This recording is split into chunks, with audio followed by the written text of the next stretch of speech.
Friends, welcome to Bhoomi kitchen. ரொம்ப நாளாக வந்து வீடியோ போடல, இப்போ திரும்ப வீடியோ போட ஆரம்பிச்சிருக்கோம். எல்லாரும் பாருங்கள், பார்த்து லைக் பண்ணுங்கள். எங்களுக்கு இப்போ வந்து நம்ம வந்து முட்டை கிரேவி தான் பண்ண போகிறோம். அதுக்கு பார்த்திங்கன்னா வெங்காயம் தக்காளி இதெல்லாம் இல்லாமல் நம்ம வந்து ரொம்ப சிம்பிளாக டக்குன்னு செய்கிற மாதிரி ஒரு முட்டை கிரேவி செய்யலாம். வாங்க பார்க்கலாம். முதல்ல தண்ணி வச்சுருக்கேன். இதில் வந்து ஒரு 4 முட்டையை தான் வேக போடுறேன். போதும், எங்களுக்கு 4 தான் போடுறோம். நீங்கள் எக்ஸ்ட்ரா வேணால் எத்தனை வேணாலும் போட்டுக்கலாம். முதல்ல இப்போ 4 முட்டையை வேக போட்டுக்கலாம். தண்ணியிலேருந்து ஒரு 4 முட்டையை மட்டும் போட்டுக்கலாம். நீங்கள் ஃப்ரிட்ஜிலேருந்து எடுத்துக்கிட்டிங்கன்னா அந்த முட்டை வந்து ஒரு 10 நிமிஷம் வந்து அந்த கூலிங்கில் வச்சுட்டு அப்புறமேலாம் போட்டிங்கன்னா முட்டை வந்து வெடிக்காது உங்களுக்கு. நான் வந்து அது மாதிரி ஃப்ரிட்ஜிலேருந்து எடுத்து வெளியில் வச்சு தான் தண்ணியில் போடுறேன். இது வந்து ஒரு 10 நிமிஷம் கொஞ்சம் வேகட்டுங்க. நல்லா வெந்துருச்சு. நம்ம இறக்க போகிறப்போ 2 உப்புகள் போட்டோம்னா அந்த தோல் வந்து ஒட்டாமல் வரும். அதனால் 2 உப்புகள் போட்டுக்கோங்க. உப்புகள் போட்டாச்சு, அடுப்பு நிறுத்திடலாங்க. அவ்வளோ நாங்கள் தோலை உரிச்சிக்கலாம். இப்போ பாருங்கள், நம்ம வந்து முட்டை வச்சு உரித்து தனியாக வச்சுக்கலாம். குழம்பிக்கு வந்து பார்த்திங்கன்னா வந்து தேங்காய் ஒரு சின்ன முடியாக ஒரு முடி தான் எடுத்துருக்கேன். ஏன்னா 4 முட்டை தான் போடுறேன். அது தகுந்தம்பரம் தான் எடுத்துருக்கேன். மிளகு, ஜீரகம், இஞ்சி, பூண்டு, சோம்பு தூள் வந்து நுணுக்கி வச்சுருக்கேன். அதை வந்து ஒரு மிக்சி ஜாரில் வந்து போட்டு நம்ம நல்லா நைஸாக அரைச்சிட்டு வந்துடலாங்க. இது ஒன்றா போட்டு அரைச்சிக்கலாங்க. ஊற்றிட்டு அதுக்கு தண்ணி வந்து கொஞ்சம் வந்து தேங்காய் பல்லுப்பெல்லாம் போட்டுருக்கனால கொஞ்சம் தண்ணி ஊற்றிக்கலாம். நீங்கள் திருவி கூட போட்டுக்கலாங்க. நான் வந்து பல்லுப்பெல்லாம் தான் போட்டுருக்கேன். மூடி அரைச்சிட்டு வந்துடுறேங்க. பாருங்கள், நான் வந்து மசாலா வந்து அரைச்சிட்டேன். பாருங்கள், நல்லா நைஸாக தான் அரைச்சிருக்கேன். நல்லா பேஸ்ட்டு மாதிரி. வாங்க இது எப்படி செய்யலான்னு பார்க்கலாம்.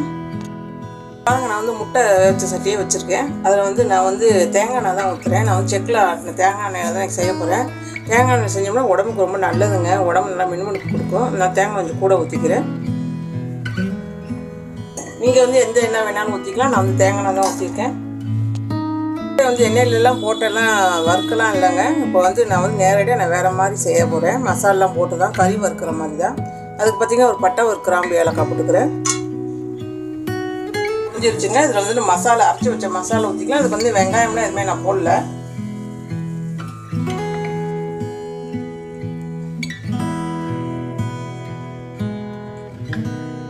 இந்த மசாலா ஊற்றிட்டு நான் வந்து தேங்காய் அரைச்சி தண்ணி விட்டு கழுவி கொஞ்சமாக தாங்க ஊற்றிக்கிறேன்.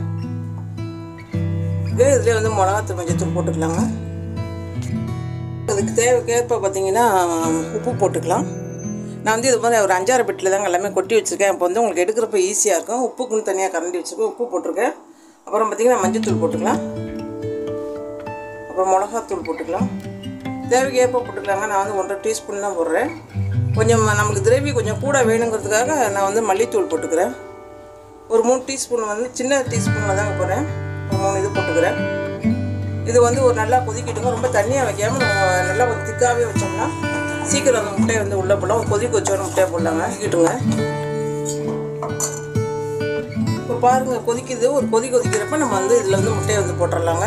முட்டையை வந்து 4 கீறி போடலாம்.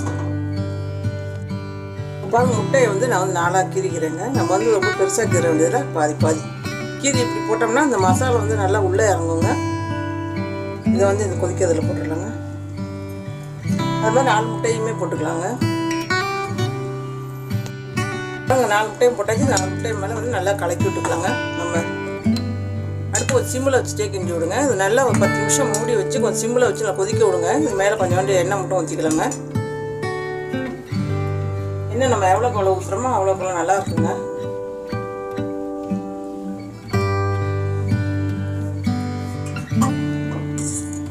எல்லாத்தையும் கிண்டி நம்ம மூடி வச்சிடலாம். 10 நிமிஷம் உப்பெல்லாம் இறங்கிட்டுங்க.